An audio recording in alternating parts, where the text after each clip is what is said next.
السلام علیکم ورحمۃ اللہ وبرکاتہ۔ الحمد للہ رب العالمین والصلاة والسلام علی سید المرسلین والعاقبۃ للمتقین اما بعد فاعوذ باللہ من الشیطان الرجیم بسم اللہ الرحمن الرحیم رب اشرح لی صدری ویسر لی امری واحلل عقدۃ من لسانی یفقهوا قولی اللهم انفعنا بما علمتنا وعلمنا ما ينفعنا وزدنا علما۔ میری تمام پیاری بہنیں کیسی ہیں؟ اللہ تعالیٰ آپ سب کو خیر و عافیت کے ساتھ رکھیں، ایمان و صحت کے ساتھ رکھیں۔ ہم اپنی کلاس شروع کرتے ہیں صحیح مسلم کی ایک حدیث کے ساتھ۔ حضرت عبداللہ بن عباس رضی اللہ عنہما سے روایت ہے کہ ایک آدمی رسول اللہ صلی اللہ علیہ وسلم کی خدمت میں حاضر ہوا اور عرض کی، یا رسول اللہ صلی اللہ علیہ وسلم، میں نے رات خواب میں دیکھا ہے کہ بادل سے گھی اور شہد ٹپک رہا ہے اور لوگ اس سے اپنے ہاتھوں کے لپ میں لے رہے ہیں، کوئی کم لیتا ہے اور کوئی زیادہ۔ حضرت ابوبکر صدیق رضی اللہ عنہ نے عرض کیا، یا رسول اللہ صلی اللہ علیہ وسلم، میرا باپ آپ صلی اللہ علیہ وسلم پر قربان، واللہ مجھے اس خواب کی تعبیر بیان کرنے کی اجازت دیجیے۔ آپ صلی اللہ علیہ وسلم نے ارشاد فرمایا، اچھا بتاؤ۔ حضرت ابوبکر رضی اللہ عنہ نے کہا، بادل تو اسلام ہے، اور بادل سے ٹپکنے والے گھی اور شہد سے مراد قرآن مجید کی حلاوت اور شیرینی ہے، اور کم یا زیادہ حاصل کرنے سے مراد قرآن مجید کم یا زیادہ یاد کرنا ہے۔ تو یہ بہت ہی پیاری حدیث سے ہمیں کیا پتہ چلتا ہے؟ قرآن حکیم کی جو ہے وہ فضیلت اور اس کی خوبصورتی، اس کی مٹھاس کا پتہ چلتا ہے، کیونکہ اس میں انہوں نے گھی اور شہد سے جو ہے وہ قرآن حکیم جو ہے مراد لیا ہے۔ تو چلیں اب دیکھتے ہیں کہ ہم میں سے کون جو ہے وہ زیادہ سے زیادہ مٹھاس حاصل کرتا ہے۔ تو یقیناً اس کی زندگی، اس کی روح، اس کا دل دماغ جو ہے وہ بھی مٹھاس سے بھر جائے گا۔ اللہ تعالیٰ اپنے جو ہے وہ خاص فضل سے، اپنے خاص کرم سے ہمیں ان لوگوں میں شامل کر دیں جو قرآن حکیم سے بہت محبت کرنے والے، ہر حساب سے تلاوت کرنے کے لیے، ترجمہ تفسیر کے لیے، اس پر عمل کرنے کے لیے، اس کو دوسرے تک پہنچانے کے لیے اللہ تعالیٰ اپنی خاص فضل سے ہمیں ان لوگوں میں سے کر دیں۔ تو چلے ہم اپنا اب لیسن شروع کرتے ہیں۔ ہم نے سورہ الشرح جو ہے اس کی 6 آیات مکمل کر لی تھی، اور اب آج ہم انشاءاللہ اس کو مکمل کریں گے اور اس کا ترجمہ دیکھیں گے۔ تو چلے ہم دیکھتے ہیں کہ ہمارے پاس پہلا لفظ ہے فَإِذَا۔ ف بہت ہی آسان ہے، جس طرح سے ہم اردو میں بھی ف کو ادا کرتے ہیں، بس اس میں تھوڑی سی ساتھ سانس کی آواز شامل ہو، ف ف، اور سانس کی آواز اس طرح سے جس طرح ہم پھونک مارتے ہیں۔ جب پھونک ماریں تو آواز کیسی ہوتی ہے، تو اسی طرح سے جو ہے اس میں شامل کرنی ہے، اور اس پر ہے زبر، تو آواز جو ہے ہم چھوٹی رکھیں گے، ف ف۔ آگے ہے حمزہ، اور حمزہ پر ہے کسرہ، تو اس کی آواز ہوگی ای ای۔ آواز جو ہے وہ چھوٹی رکھیں گے اس لیے کیونکہ صرف جو ہے اس پر کسرہ ہے، یعنی کہ زیر، اور جو ہے آواز کو باریک رکھیں گے، ای، اور کسی قسم کا زور نہیں لگانا کیونکہ یہ بالکل جو ہے وہ الف کی طرح ہے، تو اس کی آواز کو عین کی طرح زوردار نہیں بنانا، ای ف ای۔ پھر ہے آگے ذ ذ ذ جو ہے اس کے لیے یہ بھی بہت آسان ہے الحمدللہ، بس اس بات کا خیال رکھیں کہ زبان کی نوک کو سامنے کے جو دانت ہے وہاں پہ اس کے درمیان میں رکھ کے اور پھر ادا کریں، تاکہ جو اس کی تیزی ہے وہ ختم ہو جائے بلکہ نرماہٹ ہو اس میں ہو۔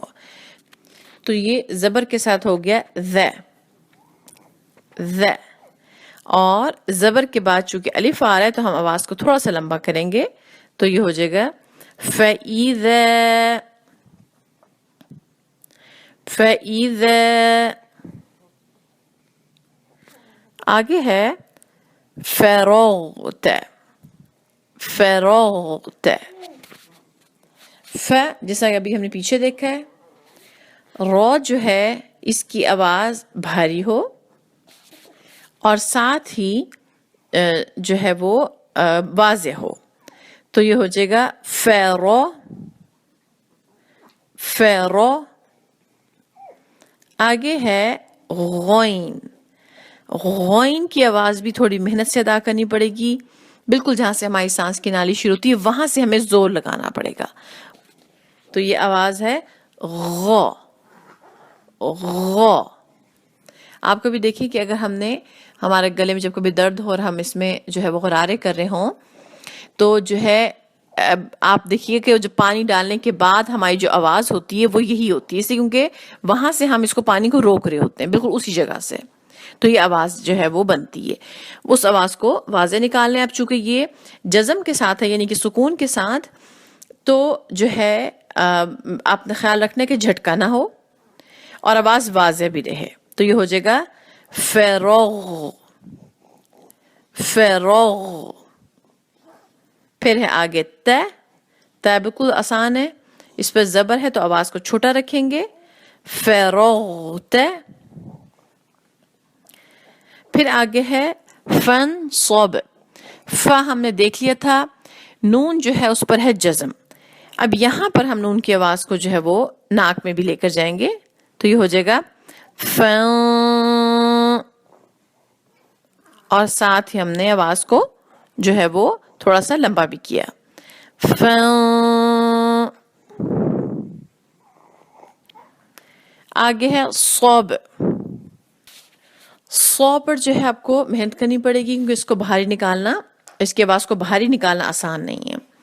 تو اس میں آپ یہ دیکھیے گا کہ یہ بالکل جو ہے وہ سین کی طرح ہے، اور اس کے جو ہے زبان جو ہے جب تھوڑا سا اوپر کر کے زبان آواز نکالیں گے اور ساتھ منہ میں تھوڑا سا ہم نے جو ہے وہ سانس جو ہے وہ اس زبان کے اوپر والی جگہ پر تھوڑا سا جمع ہوتا ہے، اس طرح سے جب ادا کرتے ہیں جس کو ہم کہیں گے منہ بھر کے ادا کرنا. ٹھیک ہے، منہ بھر کے، تو اس سے آواز کی بھاری محسوس ہوگی. تو یہ ہو جائے گا سو سو، اور سین کی طرح اس میں بھی سیٹی کی آواز رہے گی. پھر ہے آگے با. تو با جو ہے اس پر ہے جزم اور اس پر ہم چونکہ رک رہے تو پھر ہم اس پر جھٹکا دیں گے. تو یہ ہو جائے گا فن صوب فن صوب. چلیں پورا آیت کو اکٹھا پڑھتے ہیں. فَإِذَا فَرَغْتَ فَانصَبْ.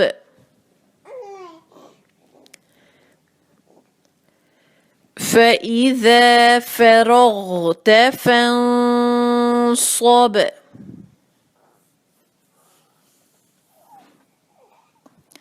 اگلی آیت دیکھتے ہیں، آخری آیت ہے یہ.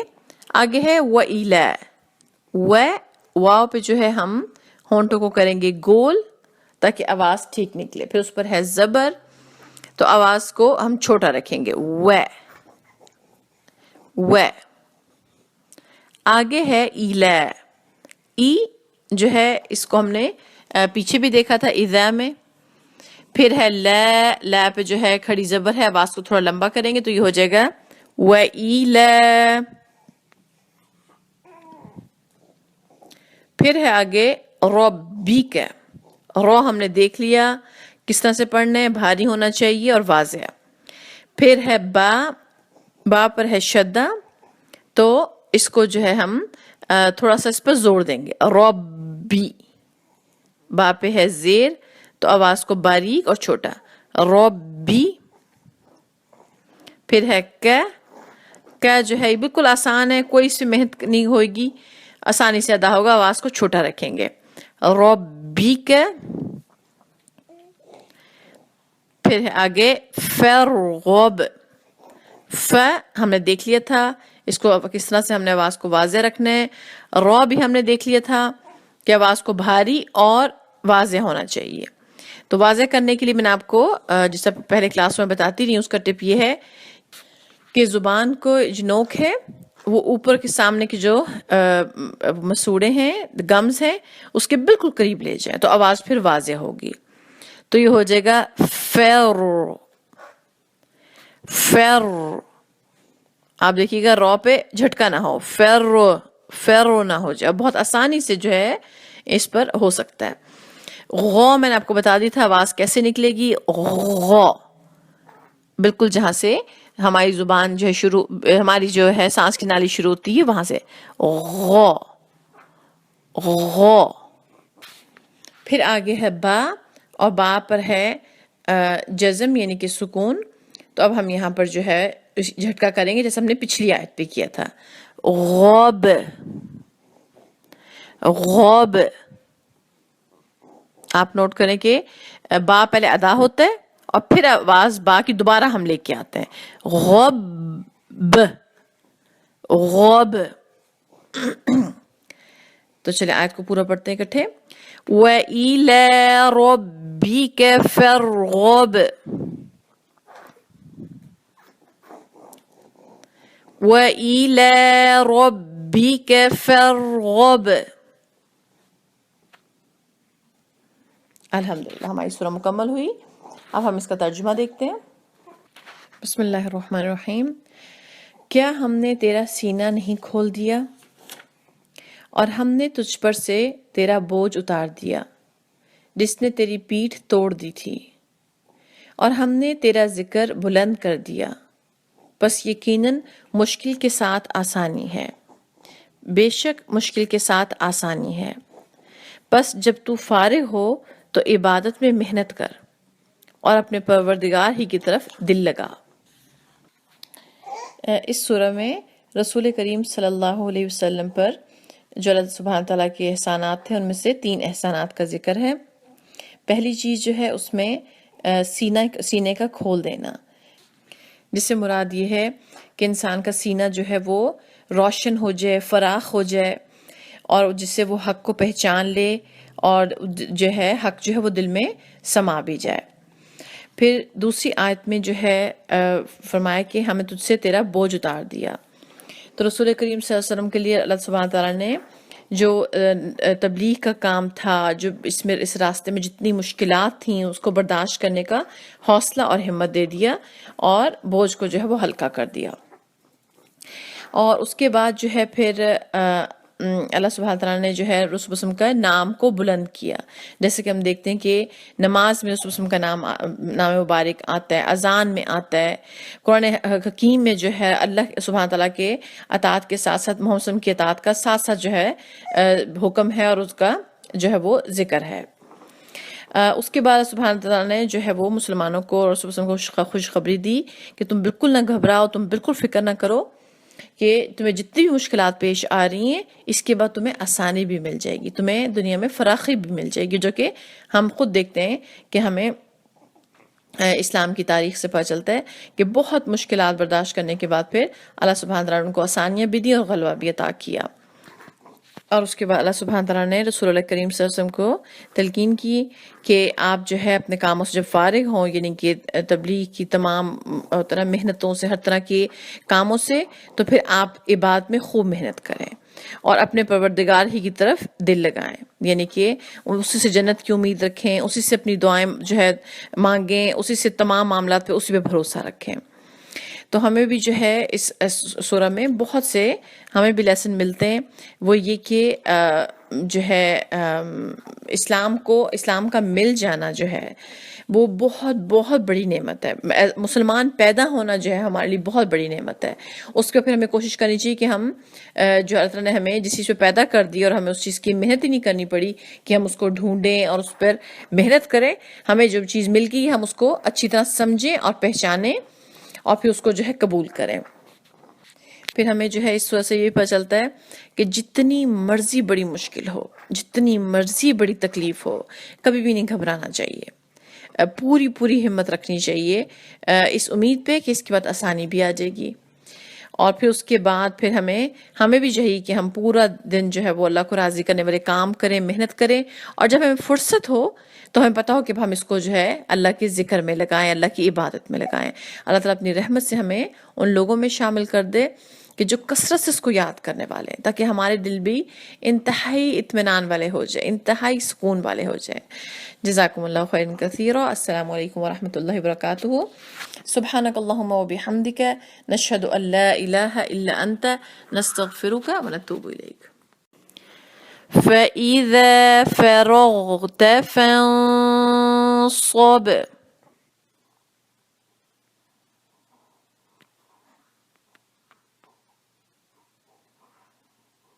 وإلى ربك فارغب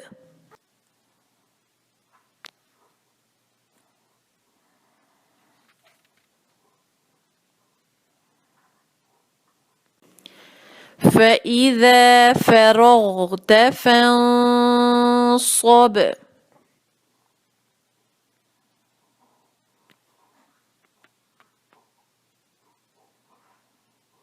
وإلى ربك فارغب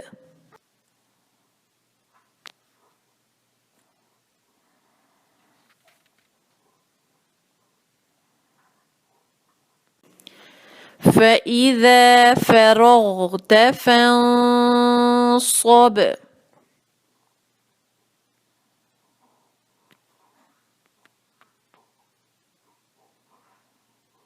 وإلى ربك فارغب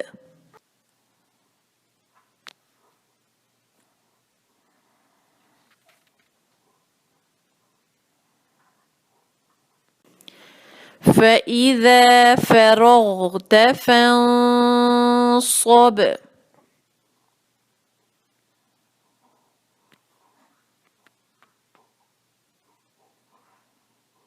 وإلى ربك فارغب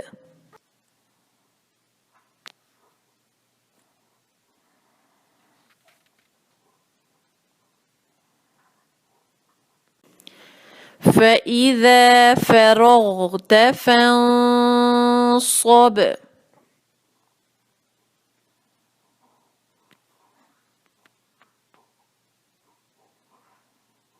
وإلى ربك فارغب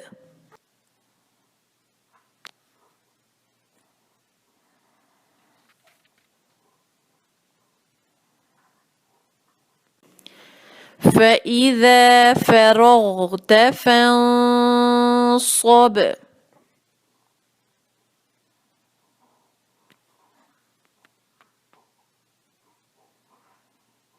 وإلى ربك فارغب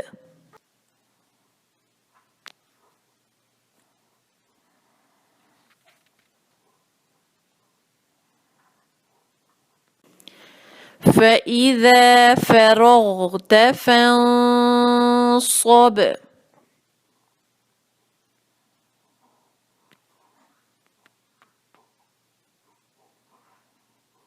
وإلى ربك فارغب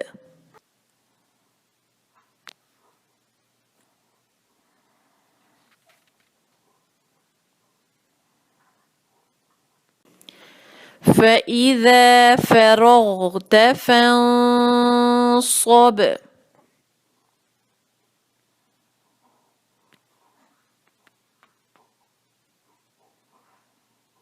وإلى ربك فارغب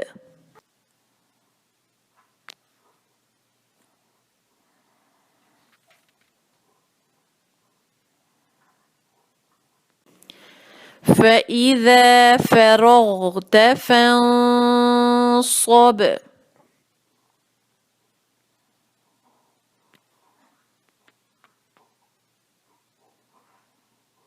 وإلى ربك فارغب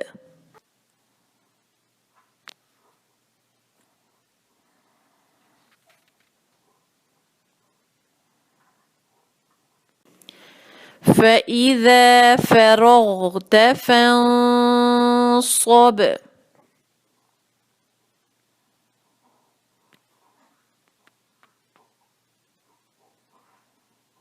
وإلى ربك فارغب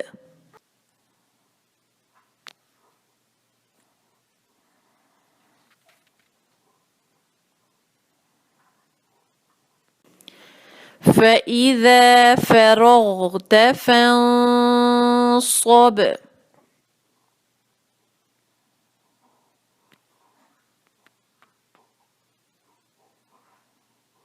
وَإِلَى رَبِّكَ فَارْغَب.